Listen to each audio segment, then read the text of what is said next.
O que podemos fazer para Deus ou fazermos junto com Deus quando estamos sozinhos, que seria difícil de fazer com outras pessoas ao nosso redor? Quais medidas práticas nós precisamos começar a tomar ainda hoje para cuidarmos melhor de nós mesmos? Quem se beneficiaria mais com aquilo que aprendemos em uma época que experimentamos a solidão? A palavra de Deus nos diz em 2 Timóteo, capítulo 4, versículo 13: Quando vieres, traze a capa que deixei em Troade, em casa de Carpo, e os livros, principalmente os pergaminhos. O que devemos fazer quando passamos por um período de solidão? A resposta está ilustrada na vida de Paulo em 2 Timóteo, capítulo 4, quando ele estava na prisão e esperando por sua execução. Quando passamos por uma temporada solitária, precisamos aproveitar ao máximo o nosso tempo. Isso significa tirarmos o melhor proveito de uma situação ruim que podemos estar passando. Devemos resistir à tentação de ficarmos prostrados sem fazer nada.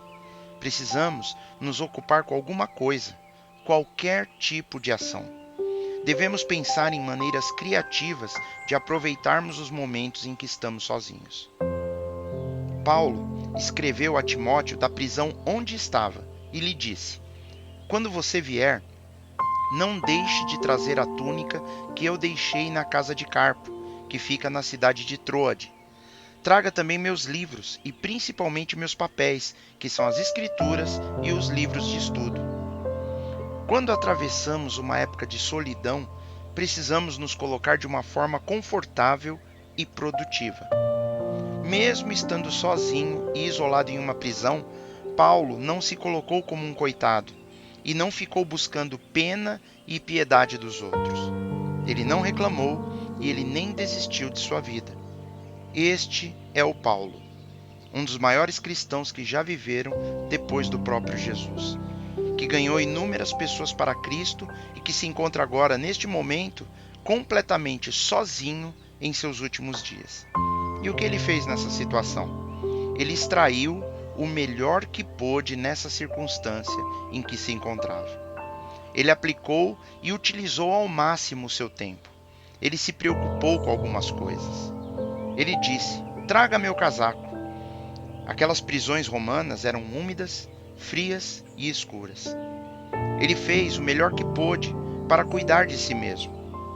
Na realidade, o que acontece conosco é exatamente o oposto. Quando nos encontramos solitários e deprimidos, nós acabamos não cuidando muito bem de nós mesmos, nem fisicamente ou nem de qualquer outra forma. Nós não nos exercitamos, nós não descansamos bem, nós não nos alimentamos direito. Mas Paulo, ele fez o melhor que pôde para cuidar de si mesmo. Muitos de nós precisamos ouvir isso hoje, porque não temos cuidado muito de nós. Nós não temos nos cuidado bem porque nos encontramos sozinhos e chateados. Mas Paulo também disse: traga meus livros. Paulo, ele sempre foi uma pessoa do povo. Ele estava acostumado a estar sempre rodeado de pessoas. Ele era um mestre, um professor, ele era um homem intelectual. Ele não gostava de ficar sozinho. Não foi assim que Deus o conectou com as demais pessoas. Mas estar em um confinamento solitário, em uma prisão romana, era exatamente o oposto do que Paulo estava acostumado a viver. No entanto, lá dentro, ele fez o melhor que pôde. Ele escreveu as cartas que hoje estão compiladas naquilo que chamamos de Novo Testamento. Na realidade, a maior parte do livro do Novo Testamento foi escrita por Paulo quando estava na prisão.